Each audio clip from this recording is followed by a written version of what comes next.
নবীজির মুখে বার হচ্ছে কি লা সালাতা লিমান লাম ইয়াকরাউ বিফাতিহাতিল কিতাব, তোমার নামাজ হবে না যতক্ষণ না তুমি সূরা ফাতিহা না পড়বে। শুনে নিলে হবে না, পড়ার কথা বলা হয়েছে। লিমান লাম ইয়াকরাউ আও আও আসমাও, শুনলেও হবে যদি বলে দিতেন, পড়লে হবে, পড়তে হবে আর শুনলেও হবে, তাহলে বলা যেত যে হ্যাঁ সূরা ফাতিহাটা শুনে নাও। কিন্তু আকরাও, যতক্ষণ না তুমি পড়বে, লা সলাত, লা সলাত বলা হয়েছে, নামাজ হবে না। তাহলে আল্লাহ নবী এই আয়াতটাকে কি মানেন নাই? নাউজুবিল্লাহ নাউজুবিল্লাহ নাউজুবিল্লাহ নাউজুবিল্লাহ সুম্মা নাউজুবিল্লাহ মেনেছেন। এবার আসেন, আপনারা আমার সঙ্গে একটু ধ্যান দিয়ে শুনবেন। আমি যেটা ধরে আছি এটা কি? সবাই বলেন এটা কি? এটা কি? এটা তো চুল। এটা কি? এটা কি? কে বললে এটা চুল নয়? এই জায়গায় থাকলে চুল, এখানে আসলে দাড়ি, জিনিসটা এক। যখন খালি জায়গায় এক্ষুনি যদি একটা হাফেজ ছেলেকে বলা হয় বাবা তুমি খানি কোরআন পড়ো, কোন জায়গা পড়ো বলি নাই, ও এসে শুরু করলো বিসমিল্লাহির রহমানির রহিম আলহামদুলিল্লাহি রাব্বিল আলামিন, সঙ্গে সঙ্গে আপনারা আমি ধীরে সুস্থে শুনব, কারণ এখন কোরআন তেলাওয়াত চলছে। চুপচাপ শুনলে আল্লাহ রহমত নাজিল হবে। কিন্তু এই সূরা ফাতিহাটা যখন নামাজের ভিতরে পড়া হবে তখন আর কোরআন থাকে না, তখন সূরাটার নাম হয়ে যায় সূরাতুদ দুআ। তখন ও আর কোরআনের জায়গায় থাকে না, এখানে থাকে না, এখানে চলে আসে, ওর নামটা চেঞ্জ হয়ে গেল। এতক্ষণ ছিল কোরআন স্টেজে, আর যখনই নামাজে শুরু হলো ওর নাম কি হয়ে গেল? দোয়া। কারণ আল্লাহ বলছেন, বিশ্বনবী যখন 5 ওয়াক্তের নামাজ নিয়ে আসলেন তখন সাহাবীরা প্রশ্ন করলেন মা সালাত, নামাজ কি? আল্লাহ নবী বললেন ইস্তাইনু বিসসবরি ওয়াস সালাহ, ধৈর্য এবং নামাজের ভিতর দিয়ে আল্লাহর কাছে চাও। আল্লাহর কাছে চাওয়া পাওয়ার মিডিয়ার নাম হলো সালাত। অর্থাৎ আপনি মসজিদ চললেন এখন উজু করে, আমি যদি জিজ্ঞেস করি কোথায় চললেন, তো বললেন নামাজ পড়তে। আরেকজনকে জিজ্ঞেস করছি কোথায় চললে, তো বলছে যে সলাৎ পড়তে। আরেকজনকে জিজ্ঞেস করছি কি করতে যেতেছি উজু করে, তো ও সাদা করে বাংলায় বলছে কিছু চাইতে চললাম বাদশার কাছে। ভুল বলেছে, ও তো চাইতেই যেছে। আমি এখন উমরা ট্রাভেলস নিয়ে লোক নিয়ে যাওয়া আসা করি। আমার যারা বন্ধু বান্ধব আছে ওরা বলে তোকে আল্লাহ টাকা দিয়েছে তো ঘন ঘন খালি উমরা করছি রে। আমরা কে বললে? আমি গরিব বলি বারে বারে গেছি বাদশার দরবারে ভিক্ষা চাইতে, তোদের দরকার নাই বলি ঘরে শুয়ে আছিস। তো কোনো লোক যদি উজু করে মসজিদের দিকে যায় আর ওকে যদি বলা হয় এই কোথা চললে, ও যদি বলে আমি বাদশার দরে ফকির ভিক্ষা করতে চললাম, তো ভুল বললেও কোরআনের আয়াত বলেছে ইস্তাইনু বিসসবরি ওয়াস সালাহ। অতএব নামাজে যখন আমরা দাঁড়িয়ে যাই তখন ওই সূরাটার নাম কি হয়ে যায়? দোয়া। অতএব সবাই বললে অসুবিধা নাই। এরই জন্য বিশ্বনবী বলেছেন যে তোমাদের নামাজ হবে না যতক্ষণ পর্যন্ত তোমরা সূরা ফাতিহা না পড়বে। তাহলে সূরাতুদ দোয়া। এরপরে আসেন আর একটা নামের কথা বলি, ওটাকে বলা হয়েছে সূরা সাবা মাসানি, 7 আয়াতের সূরা। আর বলা হয়েছে সূরাতুল কানজ। কানজ মানে হচ্ছে গোডাউন, মালে পরিপূর্ণ আছে যে ঘরটা, ওইটা হচ্ছে গোডাউন। আল্লাহ সূরা ফাতিহার ভিতরে সম্পদের গোডাউনকে ভরে দিয়েছে। সূরা ফাতিহার আর একটা নাম হলো সূরাতুত তাফসীর। গোটা কোরআনের তাফসীর হলো সূরা ফাতিহা। শুধু তাই নয়, সূরাতুস শিফা, এই সূরাটার নাম মহা ঔষধ। এর মতো ঔষধ পৃথিবীতে কিছু নাই। এমন একটা সূরা, যত বড়ই রোগ হোক না কেন, যত জটিল রোগ হোক না কেন, এই সূরাটা পড়ে যদি পানিতে পুঁকনি রোগীকে পান করানো যায়, তাহলে ও রোগ সেরে যাবে।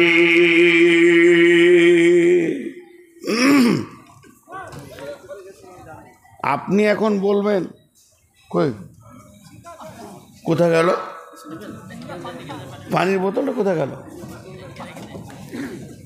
ওরে সুবহানাল্লাহ, ওদের গেল কি করে?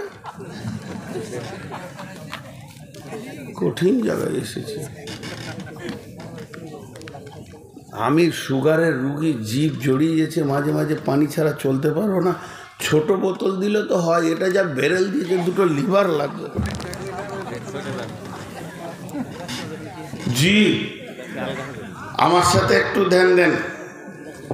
শেফা, যদি আপনার আমার ঈমান থাকে 100-তে 100, আপনার আমার ঈমান যদি থাকে 100-তে 100, ঈমান যদি থাকে 100-তে 100, তা আল্লাহর কসম দিয়ে বলা যেতে পারে জটিল থেকে জটিল রোগ চলে যাবে। এটা কত বড় শেফা বন্ধুরে, সূরাতুস শিফা। আপনি আমি বললেন আমার ছেলেটা অসুস্থ, মেয়েটা অসুস্থ, একটু পানি পরে দেন, বিসমিল্লাহির রহমানির রহিম বিড়বিড় করে ইমাম সাহেব পরে ফুঁক মেরে দেয়। আপনি ভাবছেন না জানি কি দোয়া করে, এটা কোনো দোয়া নয়, আপনি ওপরে ফুঁক দিলে কাজ হয়ে যাবে। এটা হলো সূরাতুল ফাতিহা। এই সূরাটার নাম সূরাতুস শিফা। কোনো মেয়েকে, কোনো যুবককে জিনে বিরক্ত করছে, ওই মেয়েটি এখন সুস্থ আছে, জিনটা এখন নাই, ওকে মেয়েটিকে বসিয়ে দেন। আর বসিয়ে দেওয়ার পর সূরা ফাতিহাটা পড়ে বিসমিল্লাহ বলে ওর মাথাটা আপনি নিয়ত করেন, কে বিরক্ত করছিস তুই, যেখানেই আছিস সেখানে এসে যা। এইটা নিয়ত করে যখনই ফুঁক মেরে দেবেন, ও যদি পৃথিবীর শেষ প্রান্ত চলে যায়, আটলান্টিক মহাসাগরের মধ্যখানেও থাকে, সঙ্গে সঙ্গে রোগীর কাছে এসে হাজিরি দেবে। এর নাম সূরা ফাতিহা। এত পাওয়ার এই ওষুধটা। চলেন আর একটা নাম বলবো। এই সূরাটার নাম উম্মুল কোরআন। উম্মুল কোরআন মানে কোরআনের মা। গোটা কোরআনে 114টি সূরা আছে। সূরা ফাতিহাটা যদি বাদ দিয়ে দেন তাহলে 113টা হবে। এই 113টি সূরা উম্মুল কোরআন, 113টি সূরার মা হলো সূরা ফাতিহা। সূরা বাকারা, সূরা আল ইমরান, সূরা নিসা, সূরা রহমান, সূরা ইয়াসিন, সূরা বানী ইসরাইল, সূরা মুলক, সূরা মারিয়াম, সূরা আপনার যত আছে মিনাল জিন্নাতি ওয়ান নাস পর্যন্ত সমস্ত সূরাগুলি সূরা ফাতিহার পেট থেকে জন্ম নিয়েছে। জেনেলেন 113টি বাচ্চা জন্ম দিয়েছেন সূরা ফাতিহা। যদি আপনি মনে করেন গোটা কোরআনটা তাফসীর করতে করতে করতে করতে করতে করতে নিয়ে এসে সূরা ফাতিহার ভিতরে ভরে দিব, গোটা কোরআনটা সূরা ফাতিহায় ঢুকে যাবে। আর যদি মনে করেন গোটা সূরা ফাতিহার ব্যাখ্যাটা নিব, তো গোটা কোরআনটা হচ্ছে সূরা ফাতিহার ব্যাখ্যা। অতএব বন্ধুরে, এর নাম হচ্ছে উম্মুল কোরআন। বিশ্বনবী একদিন বসেছিলেন, জিবরাইল আমিন এসে বলতেন, ইয়া রাসূলুল্লাহ, ইয়া হাবিবাল্লাহ, আপনার কাছে দুইখানা নূর এখন পাঠানো হবে। তার মানে শুনলেন, খুব ভালো করে শুনবেন, এই গোটা কোরআনটা যে আসমান থেকে এসেছে, জিবরাইল রসুলের কাছে এসেছেন, আবার আল্লাহর কাছে গেছেন, আবার রসুলের কাছে এসেছেন, আবার আল্লাহর কাছে গেছেন, এইভাবে যাওয়া আসা, আসা যাওয়া, আসা যাওয়া, আসা যাওয়া, আসা যাওয়া করে গোটা কোরআনটা এসেছে বন্ধুরে। সেটা একটা রাস্তা আলাদা আছে, ওই রাস্তায় পৃথিবীর কেউ হাঁটেনি, কোনো ফেরেশতা যায়নি। ওটা একটা এমন পবিত্র রাস্তা যেদিকে কোরআনকে আনা হয়েছে। কিন্তু শুনেলেন, ওই রাস্তাতে সূরা ফাতিহাকে আনা হয়নি। একটা দরজা স্পেশাল করে আসমানে খোলা হয়েছে এবং জিবরাইলকে বাদ দিয়ে অন্য ফেরেশতা দিয়ে আল্লাহ সূরা ফাতিহাকে নবীজির কাছে পৌঁছেছেন। তবে জিবরাইল আমিন বলেছিলেন, ইয়া রাসূলুল্লাহ, আল্লাহ আপনাকে দুইখানা নূর দেবেন, এই নূরে আপনার উম্মতরা আলোকিত হয়ে যাবে, আপনি আলোকিত হয়ে যাবেন।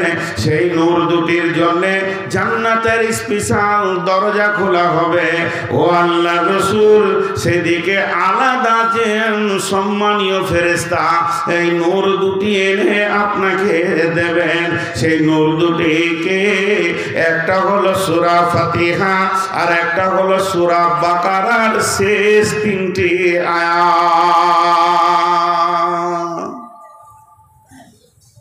সূরা ফাতিহার কত সম্মান, এর জন্য আলাদা দরজা খোলা হলো, এর জন্য আলাদা রাস্তা, আলাদা ফেরেশতা। হাজি ভাই, আপনারা একটা বিচার করেন যে এইখানে যদি 20টা মেয়ে দাঁড়িয়ে থাকে, 21টা মেয়ে, একবার উত্তরটা দিবেন। টোটাল 21টা মহিলা দাঁড়িয়ে আছে, তার মধ্যে একটা বৃদ্ধা, একদম 95-98 বয়স। ওকে জিজ্ঞাসা করছেন আপনার নাম কি? আর বলছে আমার নাম মারিয়াম বেগম। তো এই দিকে 20টা মেয়ে দাঁড়িয়ে আছে, এগুলো কে? বলছে আমার বেটি। এদের জিজ্ঞাসা করা হলো, এরা আলাদা আলাদা নাম বলল, এদেরকে বলা হচ্ছে ওই বৃদ্ধা মেয়েটা কে? তো বলছে আমাদের মা। আপনাদের এই কথাটা বুঝতে অসুবিধা হলো যে 20টা মেয়ে এই একটার পেটে হয়েছে? অসুবিধা হয়েছে বুঝতে? তাহলে এই 20 জনার দাম বেশি না একজনার দাম বেশি? একজনার সম্মান বেশি। তাই এরা আলাদা, ও আলাদা।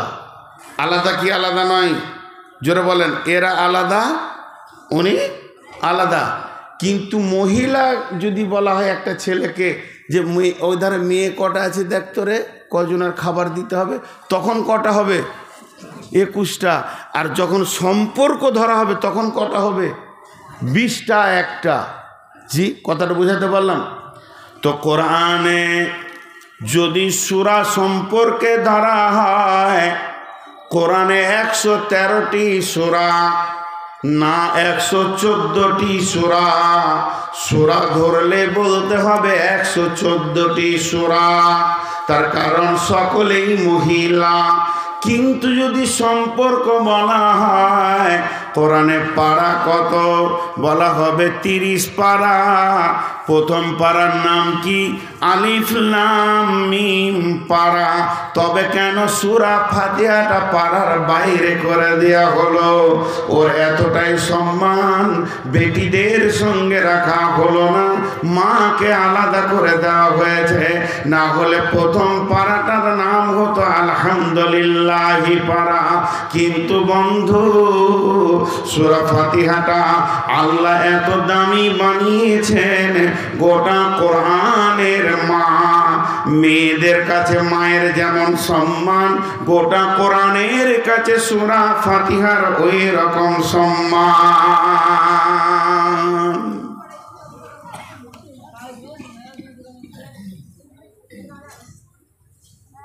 এবার বলেন, প্রথম আয়াতটা শুরু করি।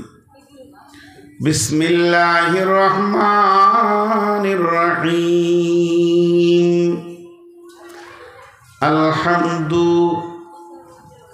লিল্লাহি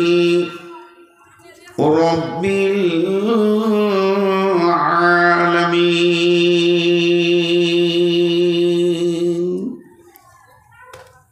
জি, প্রথম আয়াতটা সবাই আমরা পড়ি একবার। আল্লাহ খুশি হবেন, আর আল্লাহকে রাজি করার উদ্দেশ্যে জোরে সাউন্ডে পড়ব। আলহামদুলিল্লাহি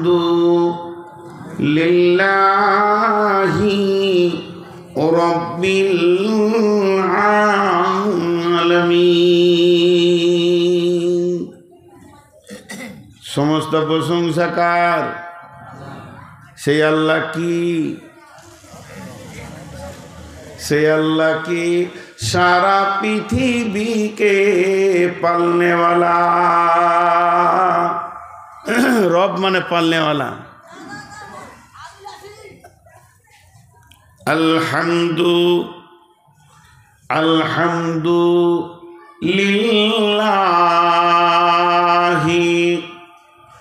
সমস্ত প্রশংসা সম্মান, যত রকম গর্ব, যত রকম গর্ব, যত রকম অহংকার, সব কিছু সমষ্টি যিনি একচ্ছত্র মালিকানার প্রশংসা রাখে তিনি হলেন আল্লাহ। লিল্লাহি, আলহামদুলিল্লাহি, সেটা আল্লাহর জন্যে হবে, অন্য কারোর জন্যে হবে না। প্রশংসা তো আল্লাহর, আর কারো প্রশংসা নাই। এত সম্মানীয় কেউ নাই। সেই আল্লাহ কেমন, সেই আল্লাহ কি করেন, সেই আল্লাহ তো প্রশংসা কেন নেবে?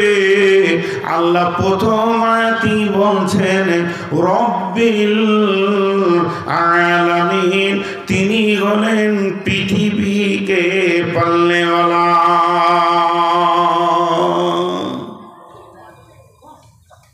মালাকুম, কি হলো রে ভাই, সব পালাইছে কেন?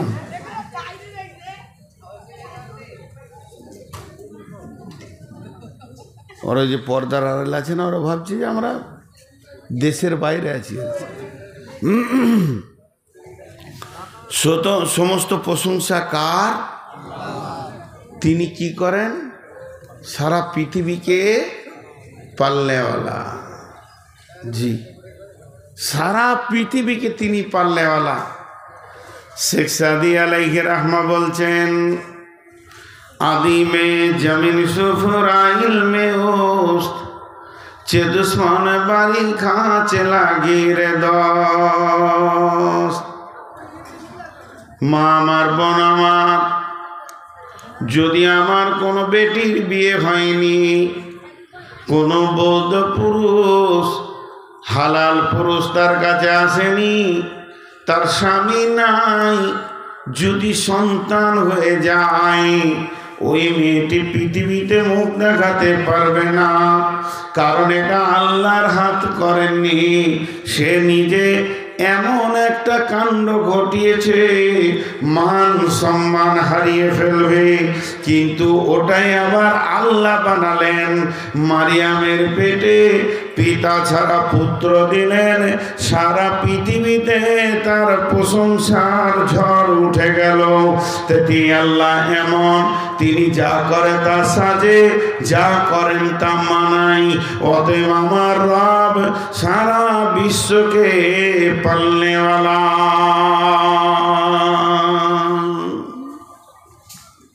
তিনি এত বড় রব, তিনি সব। জি, আজকে দেখেন আল্লাহর কাজ আর আমাদের কাজ। আপনার বাড়িতে আমি খেতে গেছি, বা আপনি আমার বাড়ি গেছেন, একটা দস্তরখানা দিয়ে খানচাতে বিরিয়ানি দিলাম, মুরগির মাংস, গরুর মাংস আর ডিমের ভাজি, গোটা বিরিয়ানিটা ঘি দিয়ে তৈরি, খুব দামি খাবার দিয়েছি। কিন্তু ওই খাবারের পাশে যদি এতটা কপ দেওয়া হয়, পোঁটা খেতে পারবে কেউ? ছুঁড়ে ফেলে দেবে। এতটুকু সহ্য করবে না। যদি আধ হাত দূরেও দেওয়া হয়, এক হাত দূরেও দেওয়া হয়, পৃথিবীর মানুষ খাবে না, এটা মানাবে না। নবসম্বন্ধী হলে তো বিয়ে হবে না, এমন ভেজাল লেগে যাবে। কিন্তু আমার রবের প্রশংসা দেখেন, এটা হলো আমাদের এমন একটা দরজা, যেদিকে মাছ মাংস ফল ফ্রুট প্রাণী, যেদিকে আপনার কিনা চপ গরম গরম মিষ্টি রসগোল্লা ঢুকছে, তারই কোয়ার্টার ইঞ্চি ওপরে, 1 ইঞ্চি হবে না, হাফ ইঞ্চি হবে না, তার থেকে কম ওপরেই ফুটার ফ্যাক্টরি বানিয়েছেন আমার রব। যদি আপনার আমার সর্দি হয়ে যায়, নাকটা গড়গড় করবে, মুখ দিয়ে তারপরও খেয়ে যাবে, পৃথিবীর কারো ডিস্টার্ব হবে না। তিনি হলেন বিশ্বকে পালনেওয়ালা। এটা এখানে কেন দিয়েছেন আল্লাহ? এটা পেছনে দিলে ভালো হতো না? খারাপ জিনিস যা হতো ওই দিকেই ঘর ঘর করে চলে যেত। জি না, এটা হচ্ছে কাস্টম। কাস্টম বুঝেন?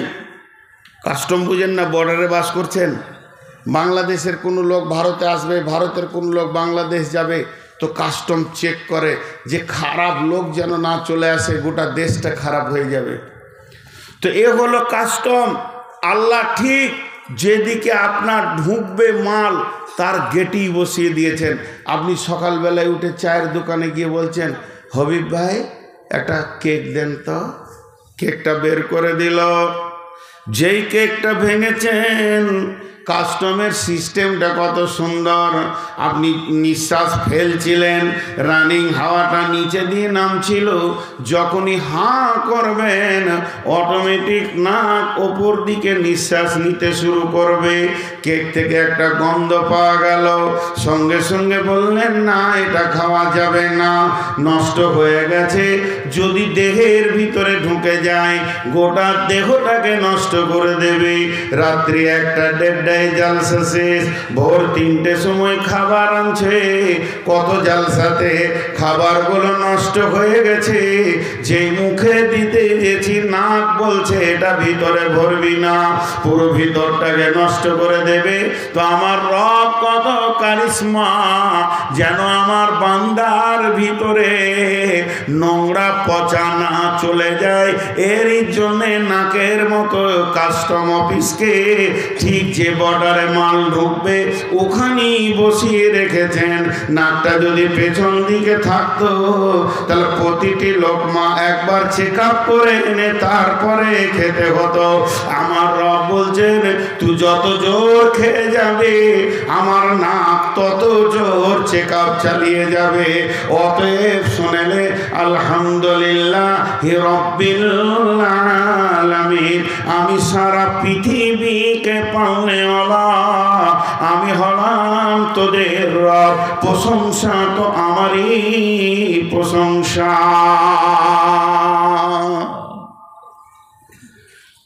বুঝে এলো?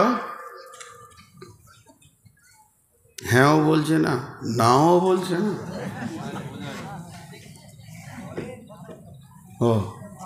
ও বলবেন, আবার আমাকে বলছে বলেন। ও উত্তর দিবেন না, আমাকে বলছে বলেন। হ্যাঁ তো হ্যাঁটা এতক্ষণে, হ্যাঁ বোতল কি করে চেঞ্জ হলো রে বাপ? এখানে জাদু মন্ত্র হচ্ছে নাকি?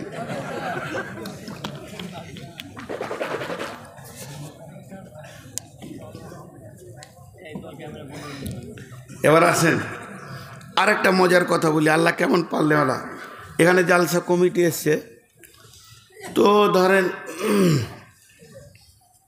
25টা মেহমান এসছে, আমার সাথে 5টা, আরেকটা বক্তার সাথে 5টা, আরেকটা 10টা, আরেকটা গ্রামের হেড মৌলানার বন্ধু, এটা ওটা করে 30টা মেহমান এসছে। একজন বলছে চা গরম চাই, একজন বলছে ঠান্ডা হলো হবে, একজন বলছে চিনি চাই, বিনা চিনি, দুধ, লাল চা দেন কিন্তু লেবু যেন না দেন, আরেকজন বলছে লেবু দিয়ে খাবো, বিট নুন চাই, মুড়ি, তরকারি, না আমাকে মুড়ি ভালো লাগে না, পুরি, রুটি খাই না, আরেকজন বলছে রুটি। আচ্ছা 35 জন যদি 35 রকম বলে, তো এই কমিটি মাদ্রাসায় থাকবে না, ঘর যাবে তো শুয়ে? তোরা দেখে লিগা, এর থেকে সহজ রাস্তা কিছু নাই। এতগুলোকে খাওয়াতে পারবে? জোরে বলেন পারবে? এইখানে যে কটা লোক আছেন 50 রকম খানা করে এই লোক কটাকে খাওয়াতে পারবে? মাথা ধরে যাবে। আল্লাহ রাব্বুল আলামিন বলছেন একবার ভেবে দেখ, সারা পৃথিবীতে যতগুলি প্রাণী আছে প্রতিদিন তাদের দস্তরখানায় খাবার লেগে যায়। মাতাআল্লাকুম ওয়া লিআনআমিকুম, তোদের জন্য খাবার, তোদের চতুষ্পদ প্রাণীর জন্য খাবার।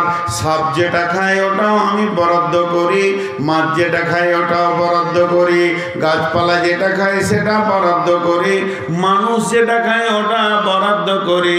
আমার দস্তরখানাটা বিছানো আছে পৃথিবীটা আদিমে জমিন সুফরা ইলমে ওস চে দুশ্মন বাড়ি খাঁচ লাগি রে দপ। সকালবেলায় পাখিগুলো কিচির মিচির করে বেরিয়ে যায়, আল্লাহর নামে জিকির করে। সন্ধ্যাবেলায় পেট ভরে তারা বাড়ি ফিরে চলে আসে। সমুদ্রের মাছ আর যত জঙ্গলে গাধা ওট, যত জলহস্তি তিনি, পৃথিবীর বুকে যত প্রাণী আছে তাদের আমি প্রতিদিন রুজি বরাদ্দ করি। যে কুত্তাকে দেখলে তোরা ইট মারিস তাকেও আমি 3 বেলা খেতে দিই, তোরা তো তার খাবারের জন্য এতটুকু বরাদ্দ করিস না। আমি রব এমন, যত রকম প্রাণী অত রকম খাবারের বরাদ্দ আমার বোর্ডিং থেকে হয়। চলে যা, সবকে বাদ দে, এবার মানুষের ভিতরে আয়। একটা বাগানে চলে যা, কোনো আমটা টক বেশি, কোনোটা মিষ্টি বেশি, কোনোটা ফিকা, কোনোটা আধা। যত রকম পৃথিবীতে তোদের রুচিসম্মত মানুষ আছে আমি অত রকম আম তোদের জন্য বানিয়ে দিয়েছি। শরীর খারাপ করবে মিনারেল ওয়াটার খাবে না, বিসলারি খেতে হবে না। একবার দেখ, আমি জমিনের পানিকে গাছের ভিতর নিয়ে গিয়ে ডাবের মধ্যে লেমিনেশন করে দিয়েছি। খেয়ে নিবি, সুস্থতায় ফিরে আসবে। আমি রব, সারা পৃথিবীকে খেতে দে। আমি হলাম রব্বিল আলামিন। এই দস্তরখানা চালাইছে কে?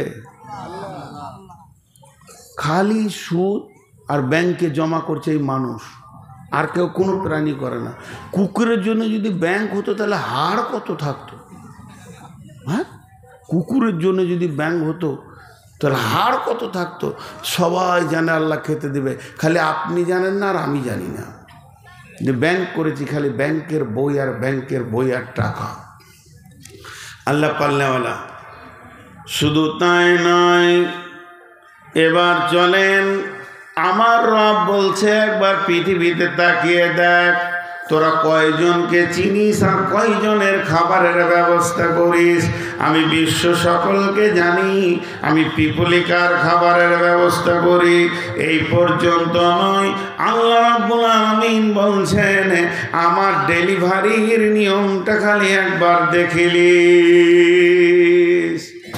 আপনাদের দিকে দর্জি আছে? দর্জি কাপড় কাটা আছে? কি বলেন আপনারা ওদেরকে? টেলার। তো জীবনে এদের মতো মিথ্যা কথা পৃথিবীতে কেউ বলে না। পরশু দিয়ে দেবো চাচা, কত পরশু যে পার হবে। একজনা হন্তদন্ত করে ফুল প্যান্ট কাটতে দিয়েছে, জানুয়ারি মাসে 1 তারিখে দিয়েছে, 27 তারিখে শালার বিয়ে। বলছি তুই 25 তারিখে নিয়ে চলে যাবি, বলে দিলে। 25 তারিখে গিয়েছে, বলছে খালি বোতাম কটা লাগানো হয়নি, তার মানে কাটেনি এখনো। এত বেইমান। আচ্ছা, কোনো টেলার্স থাকলে মাফ করবেন, রাগ করিয়েন না। এরপরে ও বিয়ের দিন সকালে গিয়েছে, বলছে আপনি আসেন আমি আয়রন করছি, এখনও কাটে নাই। বিকালবেলায় যখন যাচ্ছে যে কাল তো বরযাত্রী যাবো, বলছি ওর খালা মরে গেছে, 3 দিন থাকবে না। সেই পুরনো কাপড়েই শালার বিয়ে হলো। এমন করে এরা, এদের ডেলিভারি ডেট ঠিক থাকে? জোরে বলেন ঠিক থাকে? কিন্তু আমার রব বলছেন যে আমার ডেট কোনোদিন পৃথিবীর কেউ আমার মতো পারবে না। এবার বলেন, একটা হিরো হোন্ডা গাড়ি একটা টিভিএস গাড়ি, একটা বাজাজের গাড়ি, আর একটা আপনার কি না ইয়াম্মার গাড়ি, আর একটা আর কিশোর গাড়ি, এইরকম করে 10খানা গাড়িকে একসঙ্গে খুলে দেন। 10টা মিস্ত্রিতে কাজ করছে, একজন ইঞ্জিনিয়ার কন্ট্রোল করছেন। এবার বলছে এটাতে এইটা লাগা, এটাতে এইটা লাগা। আবার কিছুক্ষণ পর ভুলে গেছে 10টা গাড়ির নাশ খুলে দিলে 10টা কেন 5খানা গাড়িকে খুলে দিলে একটা ইঞ্জিনিয়ারের ক্ষমতা নাই মনে রাখি। কিন্তু আমার রবের গ্যারেজ সারা পৃথিবীর বুকে চলছে।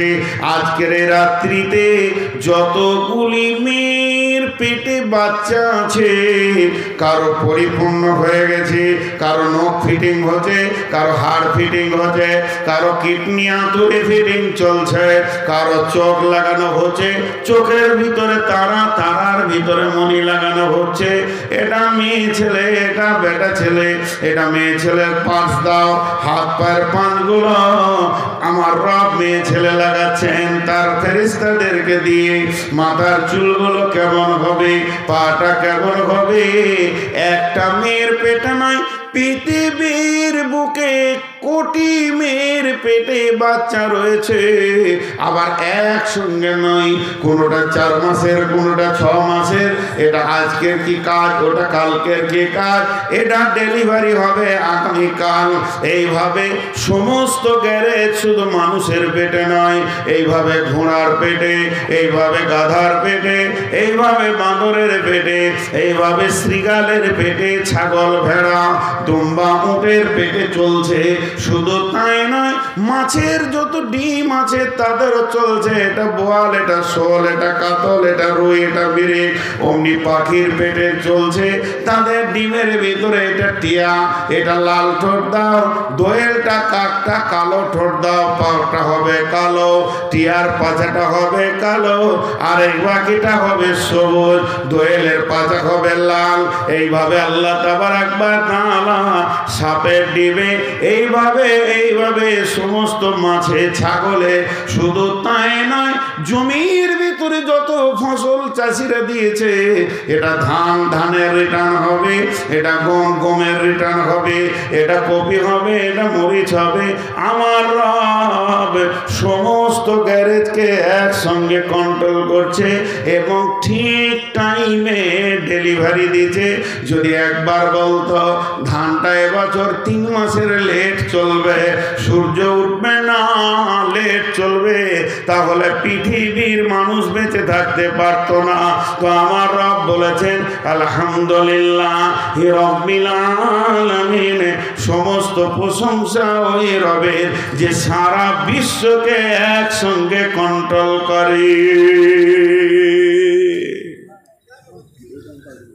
বুঝাতে পারলাম? আমি বয়ান করছি আর এখানে যে কটাই লোক বসে আছে, কার দিলে কি চলছে না চলছে যিনি খবর রাখেন তিনি কে? আল্লাহ। তাহলে একসঙ্গে এতগুলোকে তিনি কন্ট্রোল করতে পারেন, আর আমরা সামান্য কন্ট্রোল করতে পারি না। তিনি হলেন প্রশংসার মূল একদম অধিকারী, তিনি হলেন রব্বিল আলামিন।